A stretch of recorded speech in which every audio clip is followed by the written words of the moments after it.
Liverpool 2, Manchester United 2. United embarrass Liverpool at Anfield. Hey guys, welcome back to the channel. Welcome to another video. Today's video is the not so instant match reaction to Liverpool and Manchester United playing out an incredible 2-2 draw yesterday at Anfield. It is, in my opinion, an embarrassing result. It was a dreadful performance from Liverpool overall. And even though we are, the time is about 9:15 this morning. It is probably around about 14-15 hours or so removed from the final whistle being blown in Liverpool yesterday. I am still not quite over it. I'm still fuming as to what the hell I witnessed yesterday in that entire game. And look, Manchester United, at the very least, deserved a point yesterday. But we really shouldn't have given them anything. We shouldn't have given them any kind of respect. We shouldn't have given them any kind of chance of getting something from us yesterday. But we played poorly. There were a lot of individual performances that were absolutely abysmal yesterday. And we're going to go through it all. We're going to go through it all in this video as we usually do. We're going to be talking about the game, the individual performances, the performance overall, the result overall, and where it leaves us obviously in the table.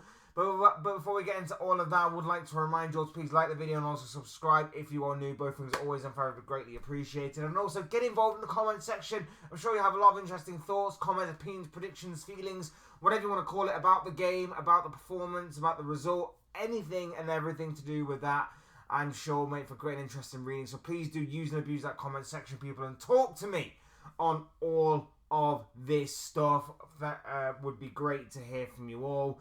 But without further ado, let's get on with the video. Let's talk Liverpool versus Manchester United yesterday. Look, the game finished 2-2, like I say, and I reckon that for a neutral, it was a very high-profile, entertaining game of football for you all, and I'm sure that each and every single one of you enjoyed the battle that played out at Anfield yesterday. But for someone who actually had a stake in this, or a horse in this race, it was anything but. And I was telling everybody all week, anybody who would listen, I said it in my Premier League predictions video as well, this was not going to be as easy a game as what everybody was trying to make out. Lots of Liverpool fans were saying this was going to be a walk in the park. This was going to be easy. This was going to be pretty much over before a ball was even kicked. Even some United fans were buying into that narrative. Even some United fans were saying things like, oh, what is going to happen at Anfield on Sunday should not be televised. It's going to be so inhumane. It's going to be an absolute bloodbath, a massacre. Everybody was thinking Liverpool were going to absolutely wipe the floor with Manchester United on Sunday.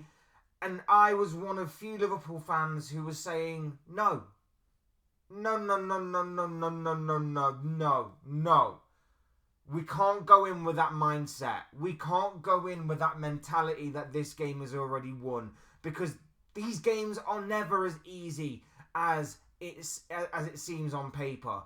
I have seen some terrible Liverpool sides, some poor Liverpool sides, some Liverpool sides that are either on par or even worse than this current Manchester United side play against Manchester United, whether it be home or away, and give them an absolute battle of a game when United were at the peak of their powers in the Sir Alex Ferguson era.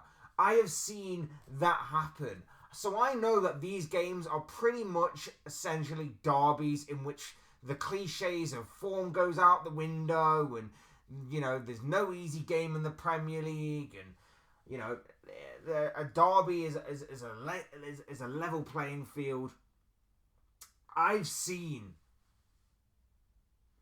that happen where we've been the underdogs in these types of situations. And in this one, it was the perfect underdog story. Manchester United in 14th should have had no chance of taking anything from the game on Sunday.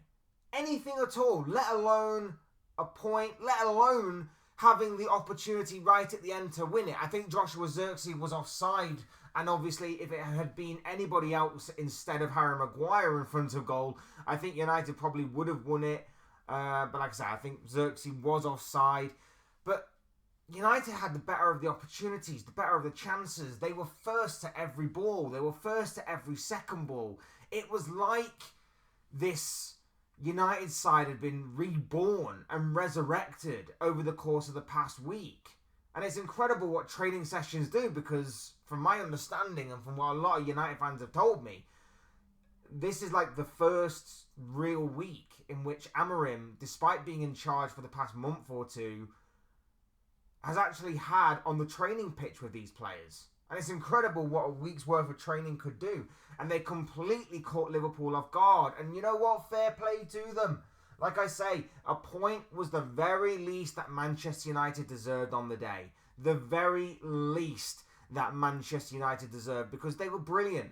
Like I say, they were first to every first ball, first to every second ball. The likes of Bruno Fernandes played with a sense of calmness and composure that I've never really seen or never really sort of associate with Bruno Fernandes in the past. Normally he's a bit rash, he's a bit irritable, and opposition teams sort of play into that. Diego Dalot on the left was fantastic. Absolutely fantastic in keeping quiet both Mo Salah, who had no support to be fair to him, and of course terrorising Trent Alexander-Arnold. And this will not be the last time I talk about Trent Alexander-Arnold in this video, don't you worry, because the reason why Diego Dalot was made to look absolutely fantastic was because Trent Alexander-Arnold has an absolute disaster class. And I say we'll get onto that in a little bit, but we've got to give Man United their dues and their credit. Onana in goal made a few decent stops. Made a few decent stops in both the first half and the second half. He was very close to obviously getting the penalty as well. But everybody across the back three/back five, Mazraoui was good. Maguire was good. Martinez obviously gets his goal. I mean, of all people, Lisandro Martinez. If the performance wasn't embarrassing enough, you've got Lisandro Martinez smashing it in from the acute angle that he did to open the scoring. Like, if it wasn't already embarrassing, we get that against us as well. But it was a very well taken goal, to be fair to him. I've already mentioned Dalot. I thought Kobe Mainoo in the midfield was absolutely insane on the day. It was absolutely insane. Everybody in the Man United shirt was brilliant. And it pains me to say it, because I don't want to say it and I hate to say it. And obviously a lot of Liverpool fans that are buying into the narrative that it was going to be an easy game, of course, kind of, you know, makes the draw for Man United even better, makes the draw for us even harder to take. But United were great. They executed a game plan to absolute perfection, barring maybe 15-20 minutes of the game where Liverpool was somewhat on top. But even then, that was when we went 1-0 down. Maybe you could say part of the first half as well, but most of it came when we were 1-0 down and we were chasing the game. And obviously we get back into it at 1-1. Fantastic goal from Cody Gakpo.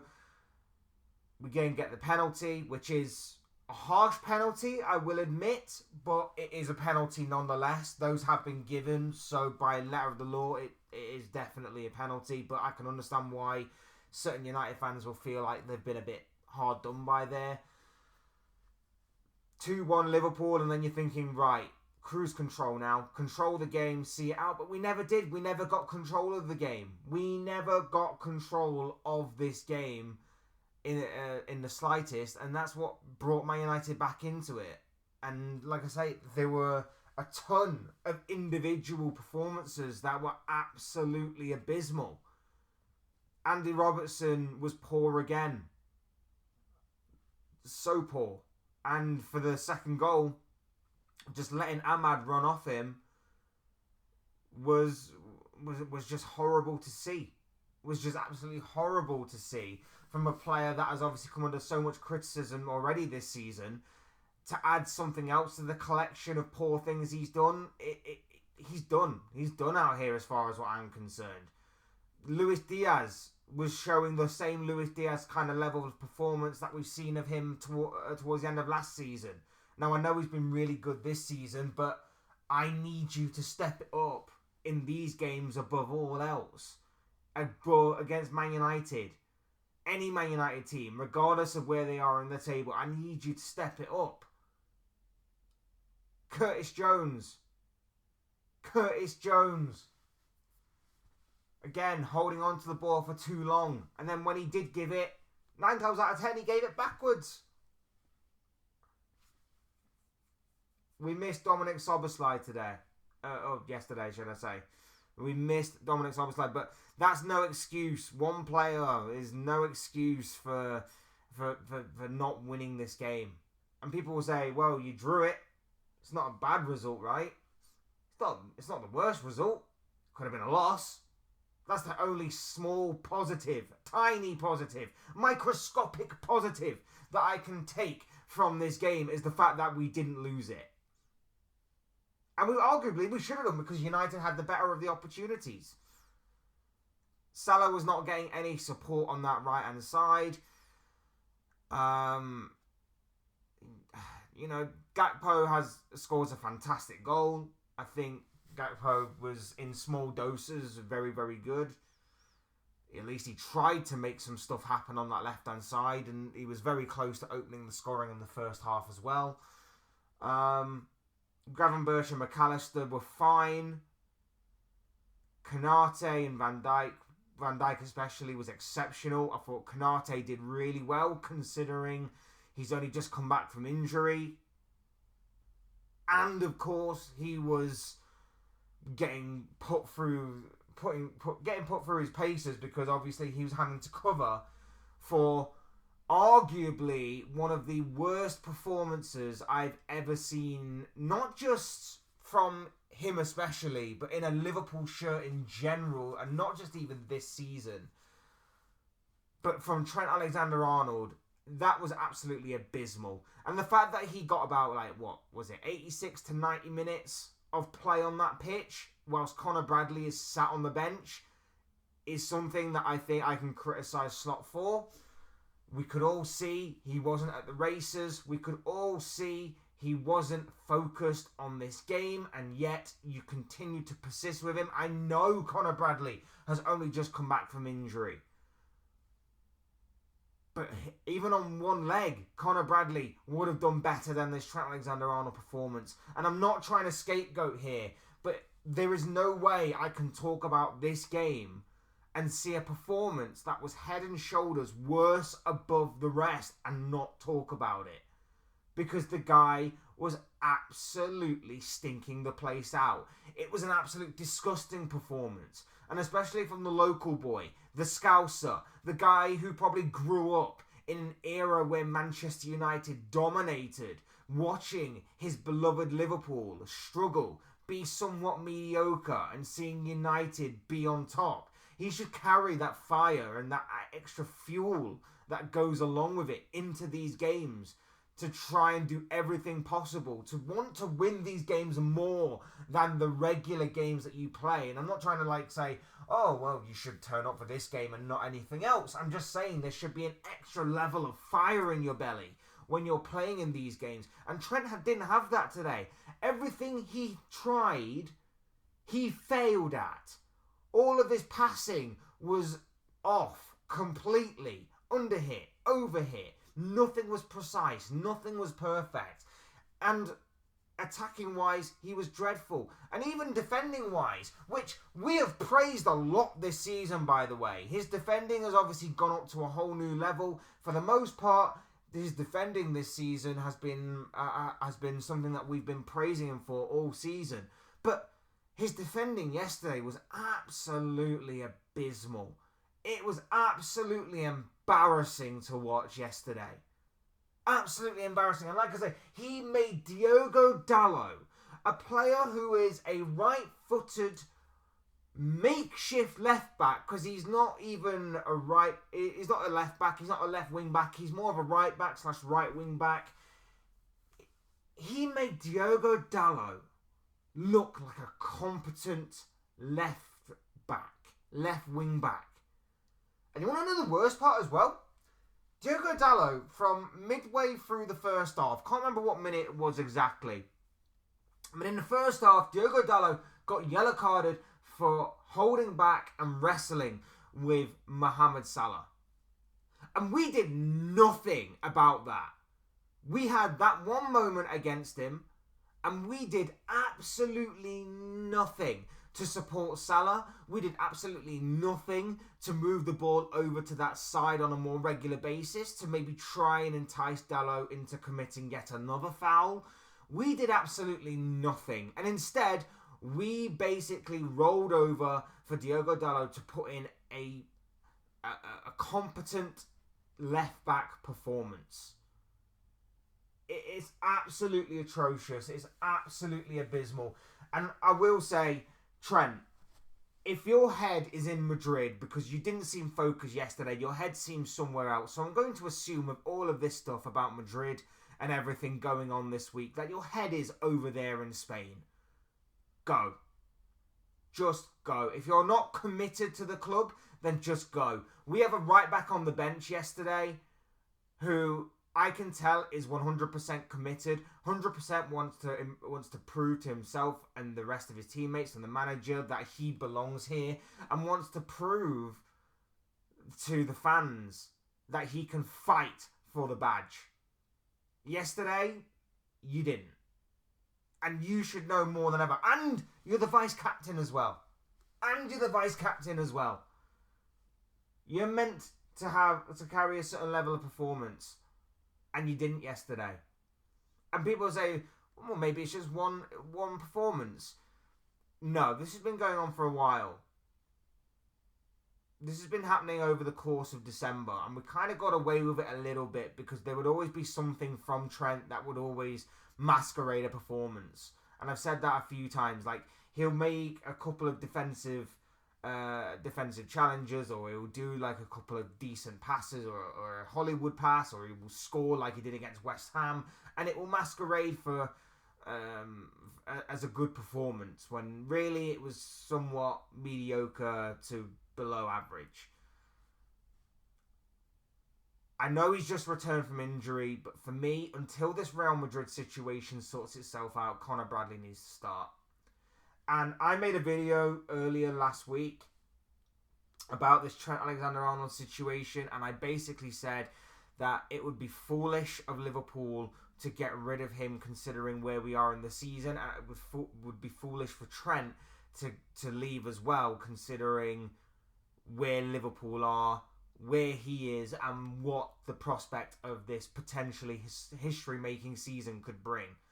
But if he's not committed to the club, there is no point in him being here. Take whatever money we can get and run. Run away from him. Because if he's not committed, if he's not going to sort his own career out, if he's not going to play ball with the rest of his teammates, and if he's going to be a massive distraction that I'm praying and hoping this doesn't turn out to be, and I'm hoping and praying that this does not divide the dressing room there, I'm hoping and praying it doesn't divide the squad, this situation,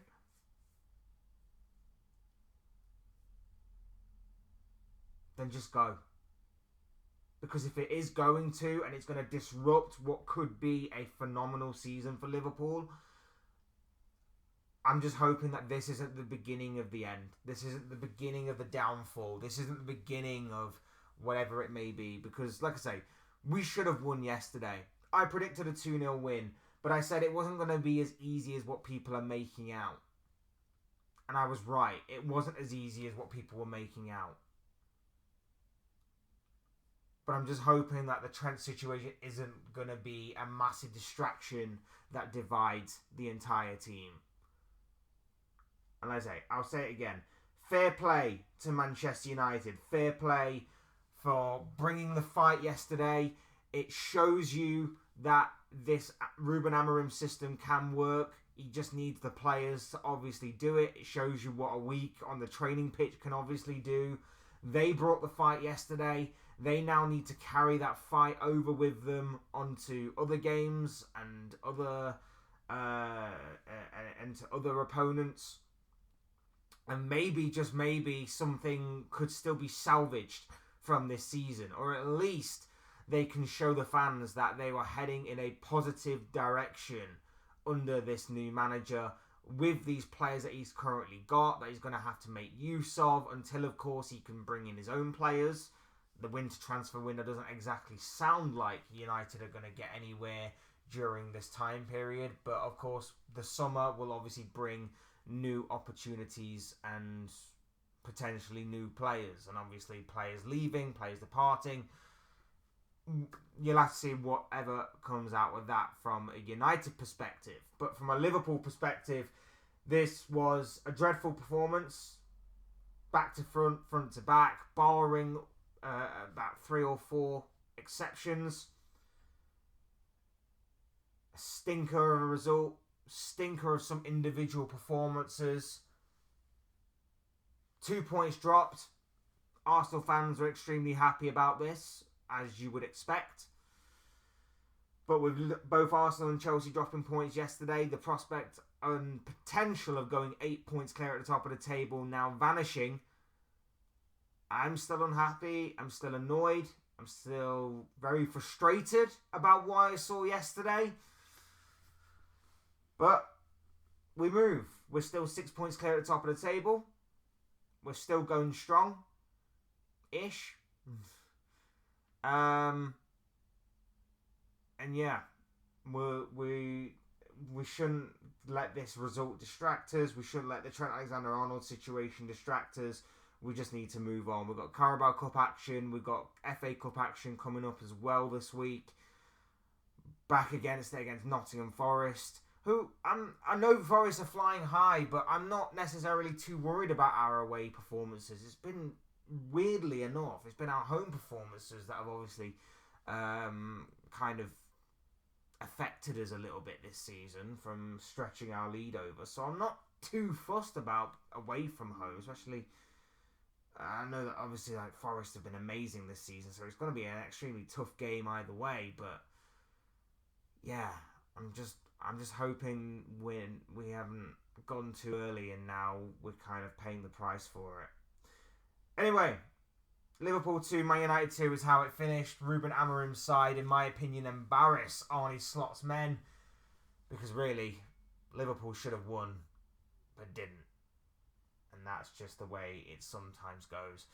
Look, these have just been the thoughts, comments, opinions, predictions, feelings, whatever you want to call it, of this guy. I want to know what you guys think. What do you make of anything and everything that I've talked about in this video in regards to Liverpool's draw with Manchester United yesterday?